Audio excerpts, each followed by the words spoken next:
سنتے ہیں سر بچانے کو اٹھتے ہیں سب کے ہاتھ، سر دیتے اپنا ہاتھ بچایا حسین نے۔ لوگوں کو، مولویوں کو، الگ الگ جماعتوں کو 2-4-5 ہزار لوگ اکٹھا کرنے میں مہینوں لگ جایا کرتے ہیں، لوگ لاکھوں روپیہ خرچ کرتے ہیں، تب جا کر کسی جلسے، کسی اجتماع میں 10-5 ہزار لوگ اکٹھا ہوتے ہیں، لیکن میرے حسین کی کرامت کو دیکھو، کوئی پرچار نہیں ہے، کوئی اعلان نہیں ہے، کوئی اجتماع نہیں ہے، کوئی بلانے والا نہیں ہے، لیکن حسین کے نام پر لاکھوں لوگ اکٹھا ہوئے جا رہے ہیں۔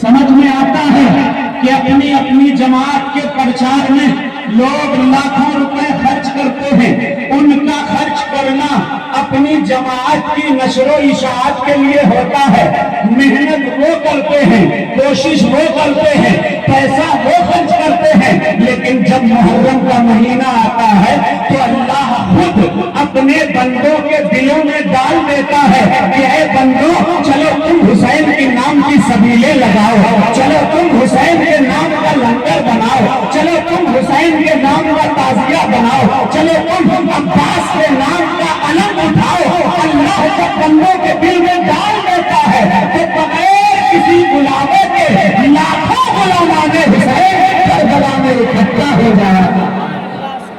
یہ شان ہے، یہ شان ہے امام پاک کی۔ اور سنو، بہت سے لوگ سوچتے ہوں گے یہ تعزیہ کیسا، یہ علم کیسا، یہ منتیں کیسی، یہ مرادیں کیسی۔ اگر کسی کے ذہن میں ایسی بات ہو وہ اپنے ذہن سے بات نکال دے۔ تعزیہ نشانی ہے حسین کی، اور نشانیوں کا اللہ نے احترام کرنے کا حکم دیا ہے۔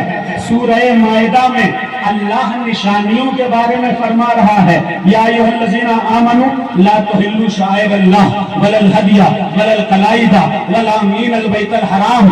اے لوگوں، اللہ کی نشانیوں کی عزت کرو، اس کی قربانی کے جانور کی عزت کرو، قربانی کے جانور کی ہڈیوں کی عزت کرو، قربانی کے جانور کی بال کی عزت کرو، قربانی کے جانور کے خون کی عزت کرو۔ کیا اہل بیت مصطفیٰ کی نشانی قربانی کے جانور سے بھی بڑی بیتی ہوگی؟ ہرگز نہیں۔ جس طرح بے جان ہڈیاں اللہ کی طرف منسوب ہو جائے اس کی تعظیم ضروری ہو جایا کرتی ہے، اسی طرح سے لکڑی کا حسین کا تعزیہ جب اللہ کے حسین کی طرف منسوب ہو جائے تو اس کی بھی تعظیم ضروری ہے۔ سنو نشانیوں کی کیا شان ہے۔ کعبہ کیا ہے؟ پتھر سے بنا ہوا ایک مکان، ایک گھر، پتھر سے بنا ہوا ایک گھر ہے کعبہ۔ بنایا آدم نے، سوارا ابراہیم نے، نشانی اللہ کی ہے۔ پتھر سے آدم نے بنایا آدم نے، نشانی اللہ کی ہو گئی۔ وہ سنگ اسود پتھر کا ہے، مصطفیٰ جان رحمت نے چوم لیا، نشانی اللہ کی ہے، جنتی پتھر ہے۔ پھر 2 پتھر اور ہیں، ایک صفا ہے، ایک مروہ ہے۔ صفا اور مروہ کے بارے میں خود خدا نے فرمایا ہے کہ ان الصفا والمروہ من شعائر اللہ۔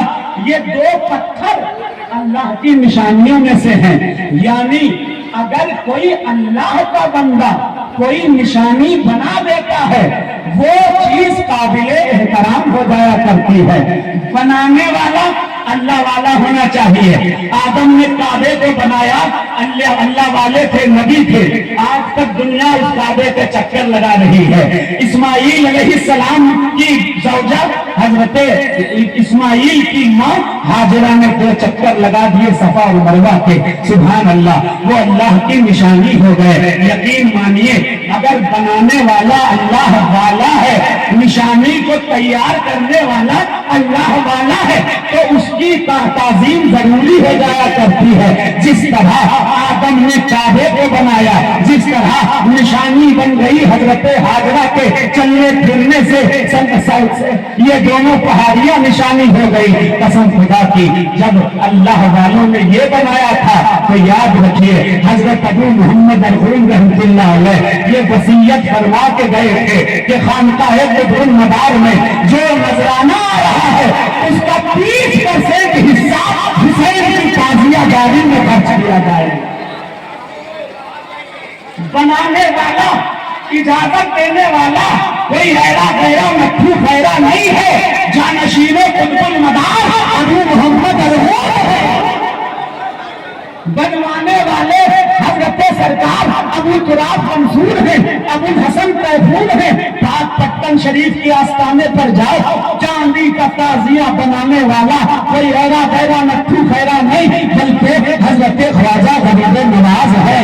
دیوا شریف چلے جاؤ، کاندھے پر تعزیہ حسین کا لے کر گھومنے والا کوئی ایرا غیرہ نٹھو خیرہ نہیں حضرت وارث دیوا ہے. چلے جاؤ گنج مراد آباد کی سرزمین پر تعزیے کا احترام کرنے والا مولانا فضل الرحمان گنج مراد آبادی ہے. چلے جاؤ آسا کی سرزمین پر حضرت عبدالرزاق قادری باسنی تعزیے کا احترام کرنے والے ہیں. شاہ نیاز بے نیاز کے آستانے پر بریلی چلے جاؤ، اس آستانے پر تعزیہ بنانے والا اللہ کا ولی شاہ نیاز بے نیاز ہے. پتا چلا کہ تعزیہ کسی ایرے غیرے نٹھو خیرے نے نہیں بنایا، اللہ والوں نے تعزیہ بنایا ہے، اس لیے حسین کے غلام کی تعزیہ بنا.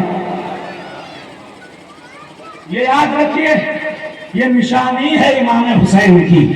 امام حسین علی مقام علیہ الصلوۃ والتسلیم سے یزید بیعت مانگ رہا تھا. حسین پاک علیہ السلام نے انکار کر دیا. صرف حسین نے انکار نہیں کیا، حضرت ابوبکر صدیق رضی اللہ تعالیٰ عنہ کے بیٹے حضرت عبد الرحمن بن ابو بکر نے انکار کر دیا. حضرت زبیر کے بیٹے عبداللہ ابن زبیر نے انکار کر دیا. حضرت عمر کے بیٹے عبداللہ ابن عمر نے انکار کر دیا. حضرت عبداللہ ابن زبیر مدینہ چھوڑ کر مکہ چلے گئے. وہاں پر یزید نے ایک لشکر بھیجا. تاریخ بتاتی ہے کہ یزید نے جب لشکر بھیجا عبداللہ ابن زبیر لڑے اور یزید کے لشکر کو ہرا دیا. یہ سن کر کوفہ والوں کے سینے میں جوش پیدا ہو گیا کہ اہل بیت والے بڑے زبردست ہیں، فتح یاب ہوں گے. انہوں نے امام حسین کو خط پر خط لکھے، امام تک خط پہنچے. امام نے جانے کی تیاری کی. عبداللہ ابن عمر آئے، انہوں نے کہا بھائی مت جائیے، کوفہ والے بڑے ہی منافق قسم کے لوگ ہیں، آپ کے بابا سے وفا نہیں کی تو آپ سے وفا کیا کریں گے. امام حسین علیہ السلام نے کہا جو تقدیر میں اللہ نے لکھا ہے وہ تو ہونا ہی ہونا ہے، ہم کو جانا ہوگا. امام مسلم کو بھیج دیا، ساتھ میں 2 چھوٹے چھوٹے بچے بھیج دیے. امام مسلم علیہ السلام جب کوفہ پہنچے ہیں تو 10,000 سے زیادہ لوگوں نے ان کے ہاتھ پر بیعت کر لی. بیعت کرنے کے بعد جب یہ خبر یزید کے پائے تخت تک پہنچی ہے، یزید نے فوراً ہی ابن زیاد کو وہاں کا حاکم مقرر کر دیا. ابن زیاد ظالم تھا، سفاک تھا. رات کے اندھیرے میں چہرہ اوڑھے ہوئے گھوڑے پر سوار ہو کر کوفہ پہنچا ہے. سوچا کہ کوفہ والے حسین کو سمجھ کر استقبال میں آئیں گے تو سمجھ جایا جائے گا کہ کوفہ والوں کے دل میں کتنی محبت ہے اہل بیت کی. اندر داخل ہوا، لوگوں نے استقبال کرنا شروع کر دیا. کوفیوں نے جیسے ہی اندر داخل ہوا ہے دھیرے دھیرے دھیرے دھیرے دھیرے دھیرے وہ پہنچا محل کی طرف. لوگ بھی دوڑ رہے ہیں پیچھے کہ شاید حسین آ گئے ہیں، لیکن محل کے قریب جب پہنچا ہے اس نے اپنا چہرے سے نقاب کو ہٹایا ہے. چیخ کر بولا میں حسین نہیں ہوں، ابن زیاد ہوں، یزید نے مجھے بھیجا ہے، تم یزید کے خلاف کھڑے ہوتے ہو. اے کوفیوں میں سفاک ہوں، میں قاتل ہوں، میں ظالم ہوں. اگر کوئی پرندہ بھی میرے سامنے سے اڑتا ہے میں بلا وجہ اسے تیر مار کے مار دیا کرتا ہوں. کوئی جانور سامنے آتا ہے اس جانور کو بھی کچل دیا کرتا ہوں. جو میرے سامنے آئے گا اسے کچل دیا جائے گا. امام مسلم علیہ السلام کے علاوہ اس نے حضرت امام مسلم کے علاوہ حضرت حانی بن عروہ جن کے وہاں امام مسلم پناہ گزین تھے ان کو پکڑ کر کے ان دونوں کو شہید کر دیا۔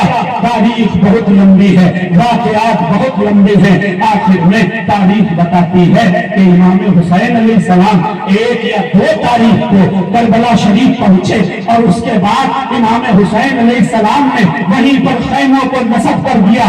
تمام اہل بیت مصطفیٰ موجود تھے۔ اللہ اللہ اللہ اللہ، ایک تاریخ ایسی آئی کہ امام پاک علی مقام علیہ السلام پر پانی بند کر دیا گیا، اہل بیت مصطفیٰ پر پانی بند کر دیا گیا۔ یزید کے پیروکاروں نے اہل بیت مصطفیٰ کو چاروں طرف سے گھیر لیا، چاروں طرف سے گھیر لیا اہل بیت مصطفیٰ کو۔ ابن زیاد وہی ہے، خولی وہی ہے، ابن اور جس قدر بھی دشمنان اہل بیت ہیں وہی ہے، شمر وہی ہے، شمر کے علاوہ تمام کے تمام لشکر وہی ہے۔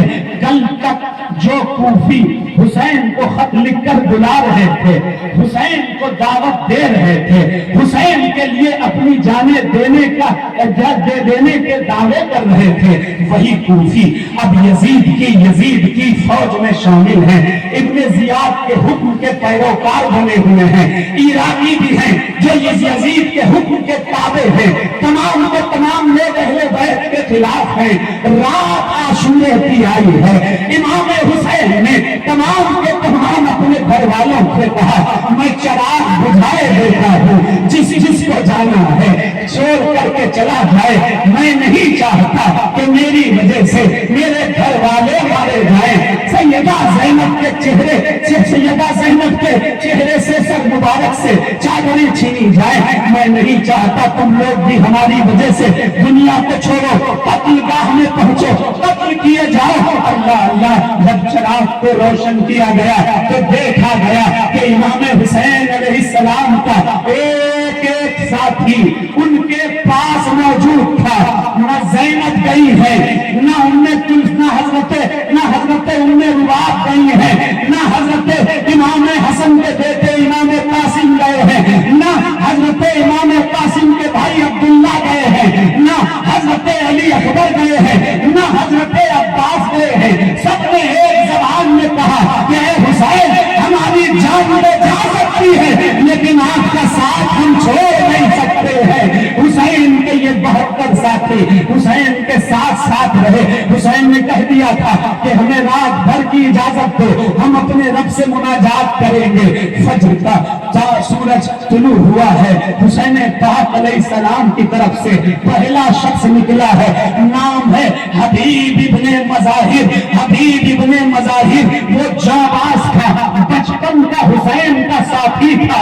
حبیب ابن مظاہر شہادت کا جام پی لیتا ہے، پھر باری باری شہدائے کربلا جا رہے ہیں۔ شہید ہونے والوں میں ایک شہید ایسا بھی ہے، اللہ اکبر، جس شہید کی عمر صرف 18 سال ہے۔ 18 سال کا جوان کڑیل بچہ کس کا ہے؟ حسین کا بیٹا ہے۔ پوتا کس کا ہے؟ علی کا پوتا ہے۔ شبیر کیسی ہے؟ روایتوں میں آتا ہے کہ مدینے میں صحابہ کرام امام حسین کے گھر کے بار چکر لگایا کرتے تھے۔ امام حسین پوچھا کرتے تھے کہ اے صحابی، آخر بار میرے گھر کی طرف کیوں آیا جایا کرتے ہو؟ تو وہ صحابی کہتے تھے کہ اے حسین، آپ کے گھر میں ایک بچہ ہے جس بچے کا چہرہ رسول اللہ صلی اللہ علیہ وسلم سے بالکل ملتا جلتا ہے۔ جب ہمیں رسول کو دیکھنے کی خواہش پیدا ہوتی ہے تب ہم تمہارے دروازے آ جاتے ہیں اور اس بچے کو دیکھ لیا کرتے ہیں۔ وہ بچہ کوئی اور نہیں، حضرت علی اکبر تھے۔